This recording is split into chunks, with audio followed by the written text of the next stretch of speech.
Bonjour ou bonsoir, c'est selon le lieu et l'heure à laquelle vous nous écoutez. Je rappelle que vous êtes sur votre site préféré, celui-là des sportifs Ndamli. La Coupe du monde de football est à nos portes. Dans quelques semaines, nous y serons tous ensemble. Si vous n'êtes pas présent par le truchement de la télévision, ce sera comme vous y étiez. Grâce à ce site Ndamli, justement, vous vivrez toutes les étapes de la Coupe du monde de football. Évidemment, pour les Africains que nous sommes, ce sont d'abord les programmes des Africains qui nous interpellent. La dernière fois, je vous invitais à attendre les résultats du tirage au sort pour voir effectivement la Coupe du monde débuter du côté des Africains. Parce que vous savez, la Coupe du monde débute dès le lendemain du tirage au sort, avec la connaissance des adversaires. Vous les connaissez, oui, peut-être. Et comme les Africains qui représentent le continent cette année, à savoir le Cameroun qui revient, la Côte d'Ivoire qui revient, le Nigeria, le Ghana et l'Algérie, tous nos représentants ont au moins une expérience de 3 participations à la Coupe du monde. Et quand ces participations s'enchaînent, sont d'affilée, l'expérience est encore bien meilleure. C'est le cas du Ghana, 2006, 2010, 2014, mais aussi de la Côte d'Ivoire, 2006, 2010, 2014. Le Cameroun, il sera pour la 7e fois. Évidemment, c'est avec une toute autre génération. Alors, la Coupe du monde est là. Le Brésil qui va vivre, qui va l'organiser 60 ans après, puisqu'on va rappeler que le Brésil a eu à l'organiser en 1950, donc 64 ans après, la Coupe du monde revient dans le pays qui a le plus gagné le trophée. Aujourd'hui, il s'agira de vous parler du programme de qualification des 5 Africains que j'ai fini de vous présenter. Je rappelle que la Coupe du monde va débuter le 12 juin et le 13 juillet, ce sera l'après-midi de la finale. Alors, on va commencer par le Cameroun, qui est logé dans le groupe A, qui aura à affronter le Mexique le 13 juin, ce sera à 16 h. Et vous savez, au Brésil, l'heure à laquelle vous jouez a aussi son importance, surtout quand il s'agit de footballeurs qui ne vivent pas disons, dans la même atmosphère ambiante. Les uns sont habitués au soleil, les autres pas du tout. Et il y aura du soleil au Brésil. Donc, le Cameroun qui va affronter le Mexique le 13 juin à partir de 16 h. Le 18 juin, l'équipe du Cameroun sera opposée à la Croatie à 22 h. Et le 23 juin, le Cameroun affrontera le Brésil à 20 h. Donc, vous avez pris connaissance du groupe du Cameroun, Mexique, Croatie, Brésil. Et croyez-moi, l'ordre des rencontres a son importance. Si le Cameroun doit choisir quel adversaire rencontrer le premier, jamais il ne prendrait le Brésil. C'est un tournoi dans lequel on marche au moral. Le fait de gagner un premier match ou de ne pas le perdre quand on n'a pas la faveur des pronostics fait la tête et les jambes et ça peut vous aider, comme on dit, à gravir d'autres paliers. Difficile. Si on appelle les choses par leur nom, c'est extrêmement difficile pour le Cameroun. Il faudrait que les Camerounais fassent un ou des exploits pour se qualifier. Heureusement qu'ils vont rencontrer le Brésil en dernier lieu.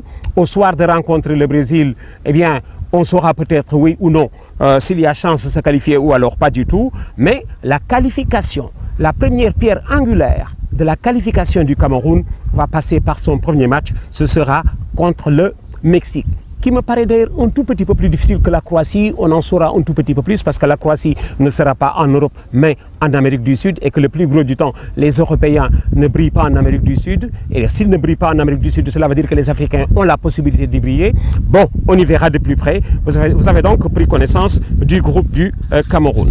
La Côte d'Ivoire, je vous ai parlé de la Côte d'Ivoire qui aligne sa 3e Coupe du monde d'affilée, qui aura à affronter le Japon le 14 juin à 1 h. La Colombie le 19 juin à 16 h. Et puis la Grèce le 24 juin à 20 h. Si du côté du Cameroun c'est difficile, la Côte d'Ivoire devrait pouvoir aller au 2e tour, même si le Japon s'affirme de plus en plus, même si la Colombie est bien classée, comme on dit, au classement de la FIFA, une bonne équipe de Côte d'Ivoire devrait pouvoir les accrocher pour jouer la Grèce le 24 juin. Ce sera peut-être celui-là, le match de la qualification. Donc la Côte d'Ivoire a le Japon, la Colombie et la Grèce. C'est largement jouable pour une équipe dite la meilleure africaine du moment et qui au classement mondial ne fait pas grise mine puisque la Côte d'Ivoire est 17e mondial, même si c'est vrai la Colombie est mieux classée. Le Nigeria, l'autre représentant africain, qui aura à rencontrer dans l'ordre l'Iran, ce sera le 16 juin à 19h, heure de Dakar. La Bosnie-Herzégovine, le 21 juin à 22h et l'Argentine, le 25 juin à 16h. La chance du Nigeria est celle-là déjà affichée par le Cameroun, c'est-à-dire avoir à rencontrer l'adversaire le plus difficile en dernier lieu. Le Cameroun aura à rencontrer le Brésil en dernier lieu dans sa poule. Le Nigeria aura à rencontrer en dernier lieu l'Argentine dans sa poule. Et dans une Coupe du Monde de football au Brésil, autant le Brésil que l'Argentine peuvent s'aligner toutes les deux, pourquoi pas, en finale de Coupe du Monde. Quand on les a dans la poule, il faut savoir les négocier et le fait de les rencontrer en dernier lieu est peut-être déjà un petit avantage. Alors, l'équipe du Nigeria a une poule largement jouable, surtout avec l'Iran et la Bosnie-Herzégovine, qui nous paraissent à la portée, comme on dit, de l'équipe championne d'Afrique en titre qui se trouve être le Nigeria. Le Ghana, il est dans le groupe G. Le Ghana est avec les États-Unis, que les Ghanéens vont affronter le 16 juin à 22h, l'Allemagne le 21 juin à 19h et le Portugal le 26 juin à 16h. Les Ghanéens n'ont pas préjugés favorables. Voilà, on ne fait pas de détour. C'est une poule extrêmement difficile. Si le Ghana ne se qualifie pas, personne ne trouve à dire. Le Ghana a dans sa poule de ceux qui ont été en demi-finale de la dernière Coupe du Monde, à savoir l'Allemagne et le Portugal. Le Portugal de Cristiano Ronaldo, l'Allemagne qui est là et qui est toujours, comme on dit dans les grands rendez-vous, même quand elle ne va pas bien, l'Allemagne est en bordure de podium. Donc le Ghana n'a pas préjugé favorable. Hiérarchiquement, elle est 3e ou 4e. Si l'équipe se qualifie, elle aura fini, comme on dit, de faire un exploit. Sinon, elle aura simplement observé la hiérarchie préétablie dans ce groupe G, où le Ghana est avec les États-Unis, l'Allemagne et le Portugal. L'Algérie, voilà, l'autre équipe africaine. L'Algérie est dernière équipe africaine, je devrais dire la 5e équipe africaine de la prochaine Coupe du Monde de football, qui est dans le groupe H, qui est avec la Belgique. C'est un football qui revient, qui refleurit, celui-là belge, que l'on avait perdu de vue depuis des générations. La Corée du Sud, qui est un football intermédiaire aujourd'hui, la Corée. Ni grande figure, ni petit poussé. Et voilà comment une équipe d'Algérie, qui ne fait pas de complexe, ambitieuse, sûre d'elle-même, comme on dit conquérante, devrait pouvoir accrocher cette équipe de Belgique, mais aussi la Corée du Sud et la Russie. Parce que les Russes, vous savez, si les Russes et les Ukrainiens n'ont pas gagné de grandes compétitions depuis très longtemps, c'est parce que si vous faites attention, autant en Europe que dans le monde, les compétitions prennent fin en été. Si c'est la Coupe d'Afrique, si c'est la Coupe d'Europe, c'est entre mars et avril, c'est le début de l'été. Et la Coupe du Monde, c'est en plein été, juin, juillet. Voilà d'ailleurs pourquoi la Coupe du Monde s'est toujours jouée au mois de juin, juillet, puisque ce sont 2 mois pendant lesquels c'est l'été partout dans le monde. Alors, Russes et Ukrainiens ne sont pas bons en été. Si la Coupe du Monde s'était une fois jouée en hiver, certainement, ils l'auraient gagné. Ils sont bons en hiver, ils ne sont pas bons en été. Ce sera l'été, plein soleil, avec la Russie, avec la Corée, avec la Belgique, en Algérie où la base est locale, où les footballeurs sont aussi habitués, comme on dit, à jouer sous un soleil de plomb.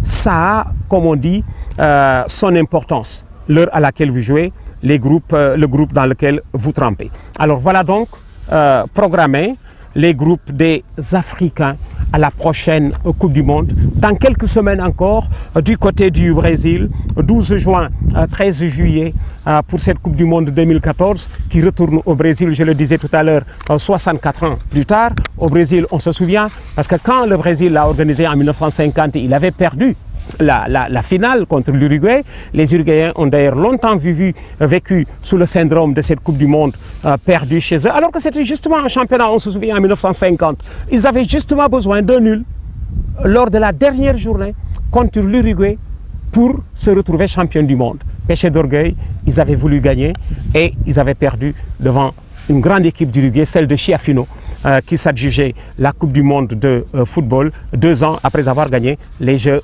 Olympiques. Alors voilà donc présenté les Africains qui vont dans la prochaine Coupe du Monde. Ce sont les mêmes qui sont revenus comparés à l'édition précédente. Cela veut dire que la hiérarchie a été respectée et que la régularité aussi avait été observée. On va leur souhaiter bonne chance.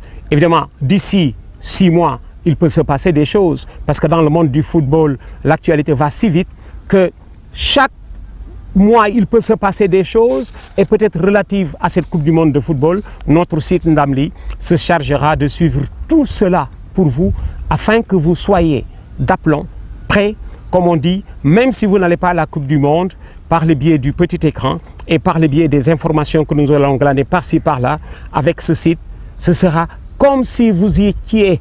Parce que, comme on dit, Ndamli, c'est déjà le site de la victoire. Merci de nous avoir prêté attention. À la prochaine pour un tout autre numéro sportif et certainement encore relatif à la Coupe du Monde de football.